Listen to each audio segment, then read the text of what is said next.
All right, guys, so welcome back. Today, we'll be going over 10 things you should do before you graduate, done by me.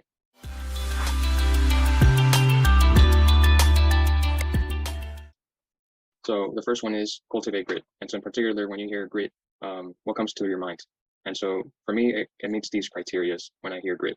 It has to do with having a strong work ethic, an attitude for challenge and tackling new problems, as well as the emotional intelligence to accept reality when it doesn't go your way, or when some things don't go in your way. So accept it as face value and you just move on. In particular, you might notice that I do like Dilbert comics. So I'll be interjecting Dilbert comics every now and then.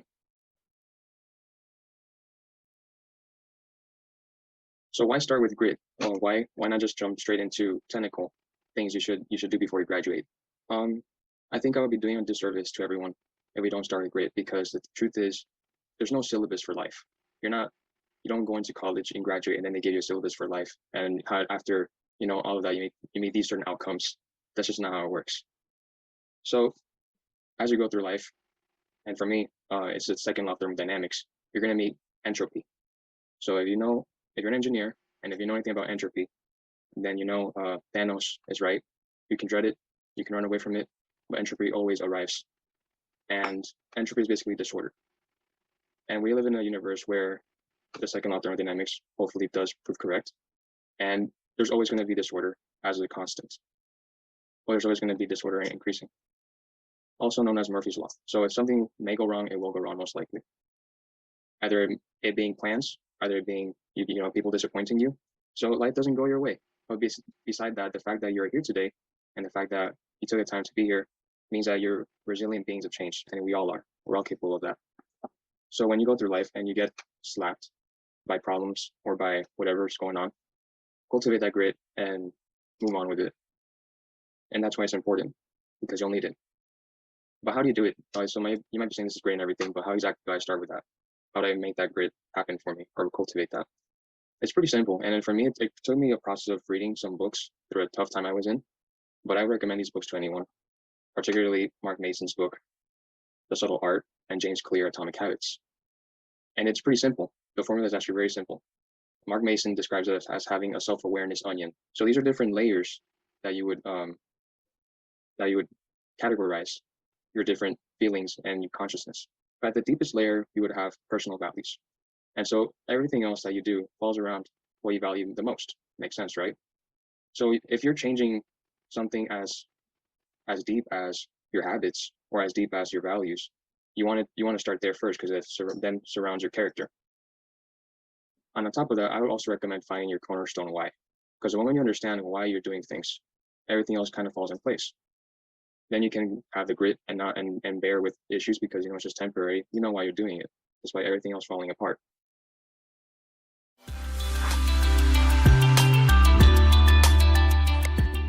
But for the second one, you gotta look at the greater picture. And so looking at the greater picture also comes with planning. If you want to be able to understand the greater picture, not just look at it, you have to plan. And that plan doesn't have to be as detailed as micromanaging everything, but it needs to have a SMART goals, or needs to have SMART goals. So what are SMART goals? It's pretty simple. You want to have goals that you can execute, and they need to be specific, measurable, achievable, realistic, and timely. And so you can apply these to every aspect of your academic life, your professional life, your financial, or your personal life as well. Just please don't end up like this guy in the cartoon. So some examples of that, pretty straightforward. What would they be? Many people want to graduate, me too. But you don't just want to graduate because you can graduate with a bunch of crippling debt. You want to be specific onto the conditions on how you want to achieve that goal. So we'll move on to number 2. You want to graduate in BME, great. You could also graduate in CS or biology. So you want to be very specific. As we move on to number 5, we can see that the more details we add, the more that reality can materialize, because we know what exactly we want to achieve. So another one, you want more money. Okay, here you go, $1. Move on. But the reality is most people just want specific outcomes with their goals, but they don't know the structure by how to put these goals into play. So that's the pattern. The pattern is that when you have these goals, you want to plan for them, but you want to plan just enough, and just enough for you to actually start doing something, because then you get into the process called analysis paralysis. And today, where we live in an information age where there's so much data, anyone can become an expert at knowledge, or a knowledge expert. or a subject matter expert. But I think what differentiates people who get stuck in analysis paralysis versus others who can actually get stuff done is that they execute on it. It doesn't matter how much information you know if you can't do anything tangible with it. So the do something principle, I think, is important. Once you understand something good enough, or you understand enough about it, do something about it, and then you can get results and get feedback on how to improve that process. And this is something that's regularly applied in engineering and regularly applied in self-improvement and regularly applied in quality assurance. So sometimes I think less is more, because then you can get started, and it's better to get that first step in and to get those first steps and then just do nothing.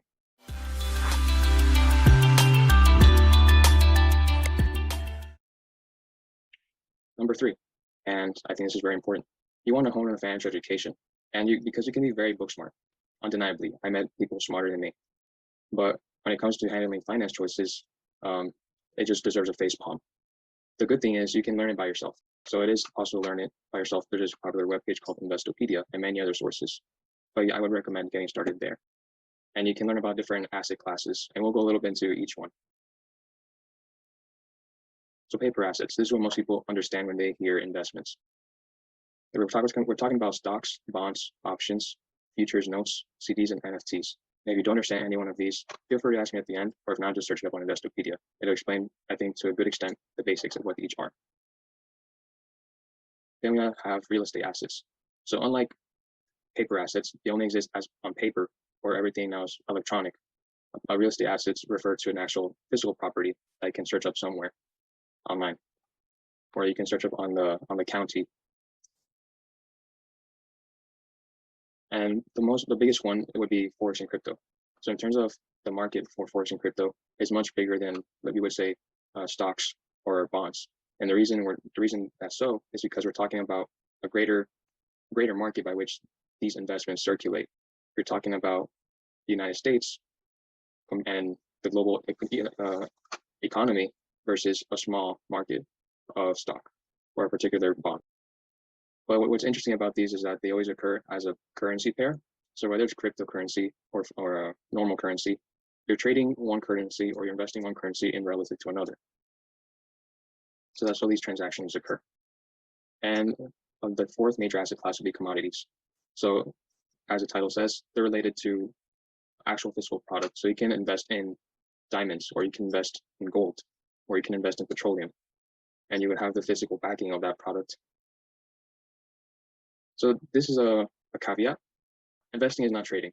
And the reason investing is not trading is because they're handled differently from a tax perspective. So if you're investing, usually you're talking about holding whatever you're investing in for at least a year, and then you'll get a tax incentive. If you trade it, that means you're holding it anything less than that, and then you don't get any tax incentive. It's taxed at regular income, depending per income bracket. So if you want to trade, good, that's fine. Everyone wants to trade. If you want to trade for these reasons, then it's better that you're informed about the truth about trading before you make a decision. Now, I do want you to be as successful as anyone when it comes to trading, but the reality is that you're competing against people far greater than you in terms of resources and availability and knowledge. So much that you're even competing against computer algorithms that can go in and out in nanoseconds. If you're trading because you want to quit your full-time job, the reality is you're just trading one job for another. It is a full-time job. And then particularly for me, one thing that I noticed is that you don't produce any societal value except to yourself. And if you're about that, congrats. But what you would need to make this happen, you actually need a proper training. So you need to find someone to train you and a mentor who can guide you for that, or a resource group. That would not be me. You need the proper equipment and team. You need to get a broker. That's not Robinhood. And you'll need to get a legit trading PC. So there's some setups you can look online on how to do that. And for your game plan, you'll need to know exactly what asset class you'll be trading or what type of portfolios you'll be trading and execute a strategy around that. More importantly, you'll need to be brutally honest with yourself if this is what you want to do, and you'll need to execute on your plan to the T. Now that everything's done online and you have computer algorithms getting involved in trading, it wouldn't hurt for you to know some computer science and coding, because you'll be competing against other computer algorithms as well. You can make your own. Some trading books that you can get started on reading would be these, although I would just recommend investing. And please don't end up like this if you're trading, because now you know the reasons why. So inflation. Now this is a valid reason why you should invest and what I recommend. This is the outcome of 2020 stimulus checks, and this is a 12-month period of inflation. So the next update for inflation is November 10th at the time of this recording. And you'll notice inflation, since it's a 12-month period, it's a lagging indicator. So I would say these 12 months that are recorded for this year are actually including last year's months. The solution, you really wouldn't like it, especially if you're retired, if you haven't retired already, or if you're a legal working age. Most people that are Gen Zs think they're going to work till they die, and that might be true. Also, $15 an hour wage increase is not helpful. You're just proving my point at the state level, because you're just increasing a dollar amount. It didn't increase the value or the economy whatsoever. So invest. You should do that. Don't end up like Dilbert.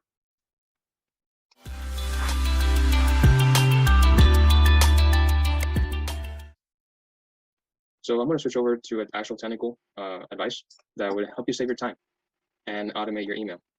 So I'll switch over to Gmail right now. This is what I have on a daily basis for my email. It's mostly up to date, but I do have some things that I left unread. And look at the amount of emails I have, 17,000, almost, yeah, around 17,000. So let's automate this email. And let's begin first with categories that I really don't want to see anymore, like this handshake.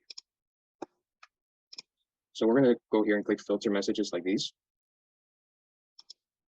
And it's going to filter all our messages from handshake that we've had before. And you can apply this to your personal email, to your professional email, whatever you want to do. Create a filter. And then you go to skip the inbox because I don't want it. And in this case, since I don't want it, I want to delete it. So not even skip the inbox, just straight delete it. And I also want to apply it to all these filter matching conversations.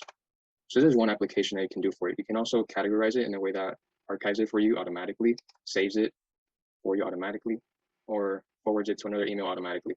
So look at this filter that was created. And if we go to all my deleted, look at all these handshake emails that I deleted. And it's around 700 handshake emails that I deleted since I started here at FIU. So how much did that bring me down? It went from 17,420 to 16,670 emails. Let's see if we can do that again. So let's choose any other application for a digest. And let's filter emails such as these, right? So look at all my core emails I would get to my FIU account. We're going to create a filter around this. And since I happen to like Quora, I'm going to skip the inbox. I'm going to apply a label.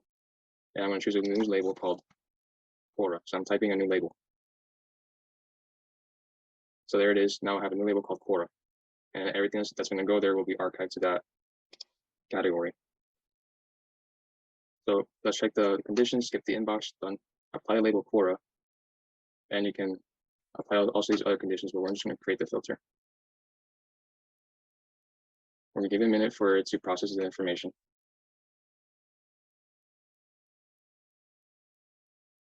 And let's give this a color. And now the filter is created. So we go to Quora, and where are all my Quora emails? Right there. Priceless.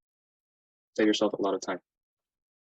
So let's switch over to the presentation.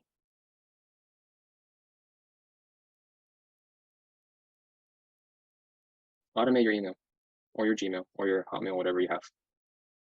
So let's say it took me 10 minutes to do this. You know, the regular daily routine of reading through my emails, checking which one I like, you know, not checking, deleting the ones I don't like. If I add that up to a year, that's around 60 hours or 61 hours of productivity in quotation marks. So what does it come down to? It comes down to asking yourself, what is your most important commodity? And for me, that would be time. So when it comes to time management, these other apps definitely don't help. And one reason why I don't have any social media, and I recommend anyone shouldn't have any social media.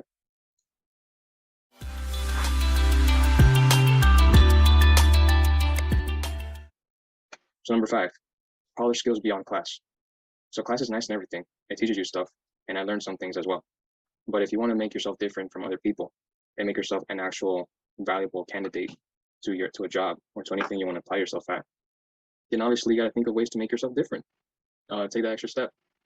You got to learn those skills, whether that means going on LinkedIn Learning, or whether that means maybe going to Coursera, or maybe going to Skillshare.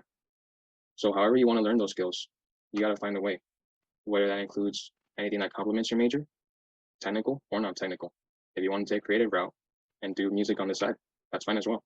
But for me, some skills that I've honed on included SolidWorks, Fusion 360, some simulation, and more recently, I've tried to acquire manufacturing skills, as well as some statistics. So here's the thing. You want to do this on your own time, but you'll do it for free. And the reason for that is, first of all, you're not an expert. But second of all, if you do like it, then you'll do more of it, and then you'll become an expert. And so if Cookie the Palm can do it, you can do it as well. And this is where you're going to apply those skills. You're going to set up time to actually do projects outside of class. While everyone else might be doing, I don't know, living your life, you're going to apply those skills that you learned because you're going to put them to good use, and you're going to start making a portfolio out of it. You're going to document everything. And it's going to be even better if it complements the major or the field that you want to work in. So those skills are directly transferable. Wally is a genius, and this is Wally. He's a genius because he's inspired from an actual person. Once that actual person learned that his company was offering compensation packages for the top 10 lowest scorers in the company, that was his new goal. And so a person like Wally is a hidden genius because he's lazy, but he's purposely lazy because he knows his objectives.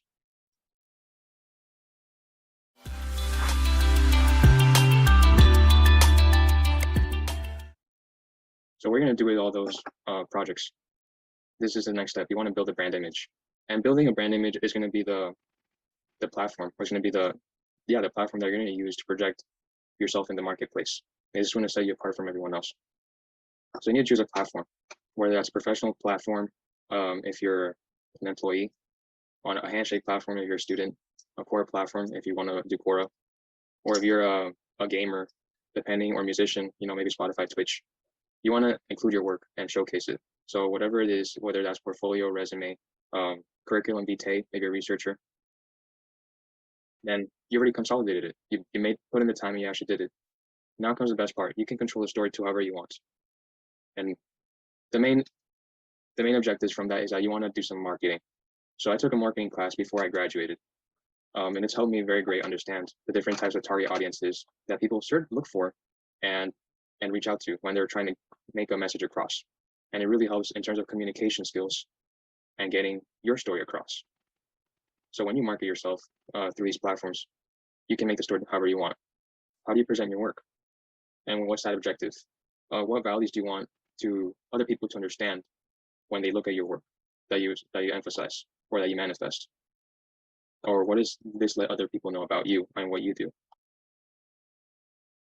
And so by the end of it, if you actually do a good job, then this is what's going to happen. You're going to create a pipeline of people that you're targeting to come for you instead of you looking for them. And so once you have this pipeline or this target audience, then you have more leverage in terms of options and in terms of visibility that you will gain because more people will be looking at you. And this is Dogbert. He's the consultant for the company Dilbert works for.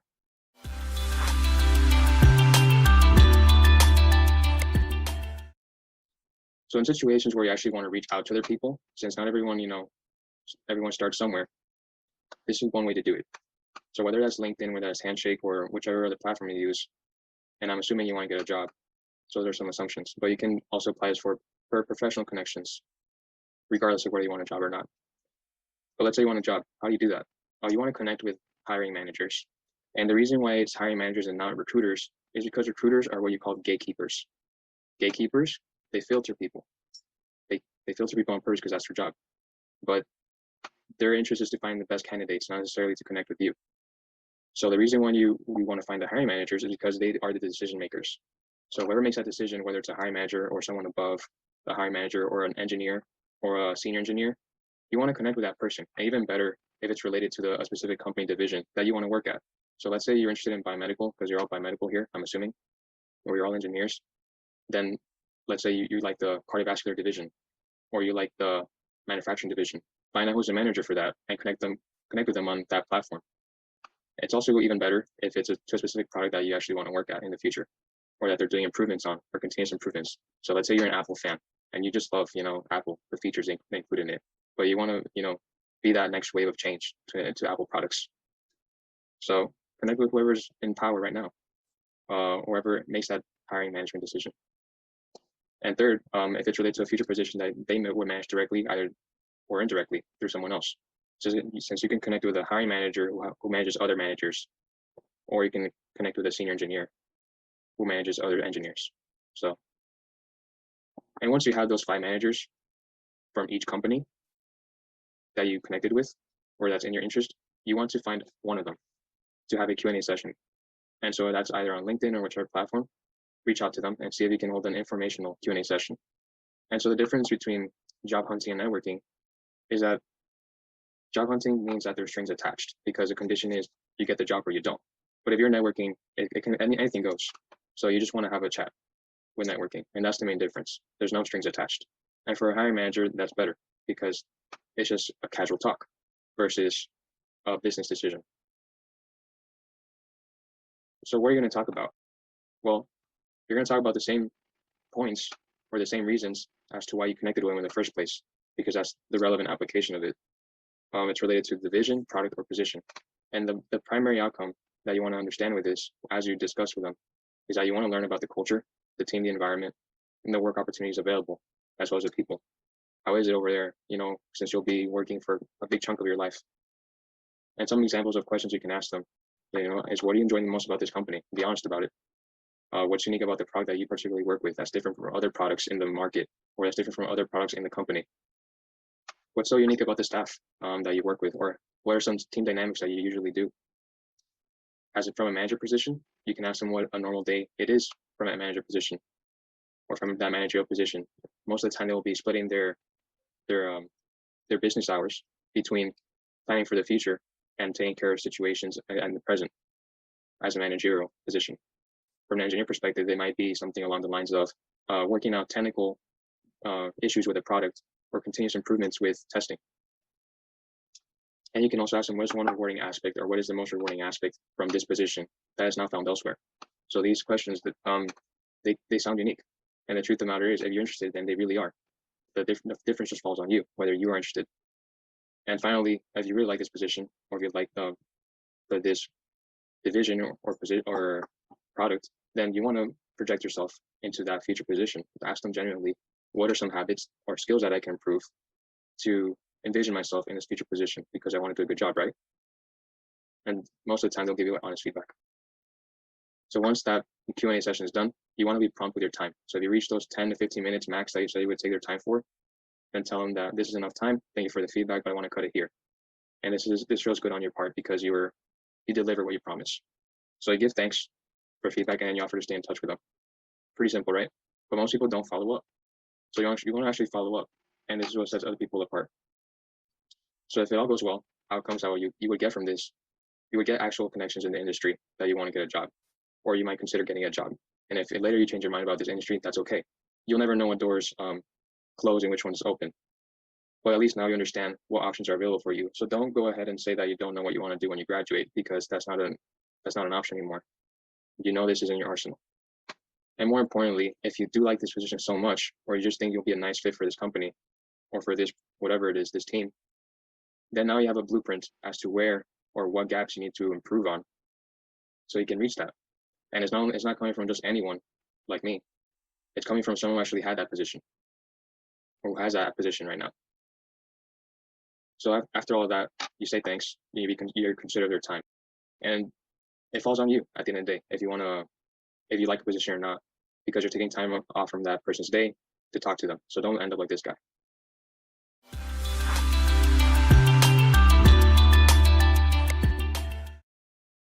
Number 8, you want to think/act like an entrepreneur. And so I've been involved before with a student organization at FIU called Startup FIU, and I think it's fantastic. And the reason why I like that particular group of students is because they get involved in entrepreneurial activities, and they have discussions as entrepreneurs, and they love talking about business plans and that stuff.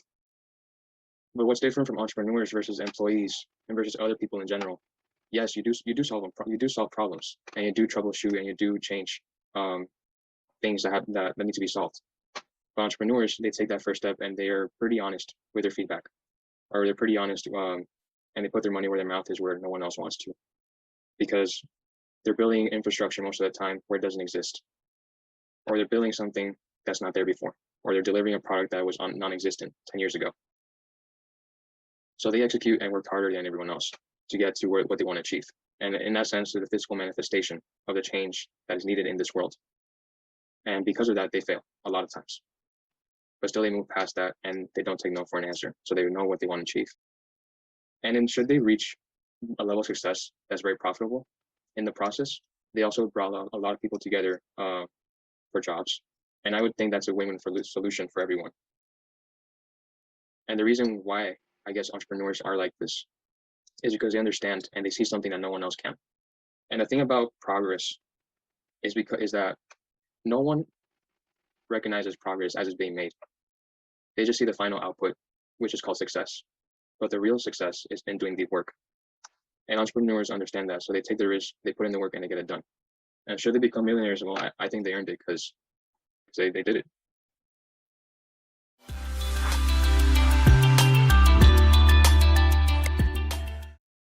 So number 9, you want to leave some time for reflection, because not everything is just doing.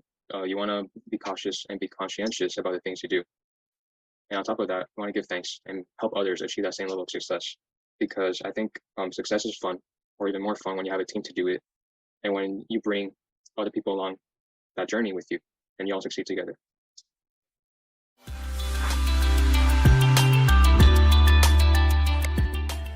And last but not least, you want to smile, because we determine our own meaning in life and value in our life, whether in a world that doesn't have any. Some more examples of smiles. And about me, so if you want to connect with me afterwards, I'm okay with that. But everything expressed here are my own opinions, and I know other people that would wholeheartedly disagree, but that's pretty much it. Hope you guys enjoyed that.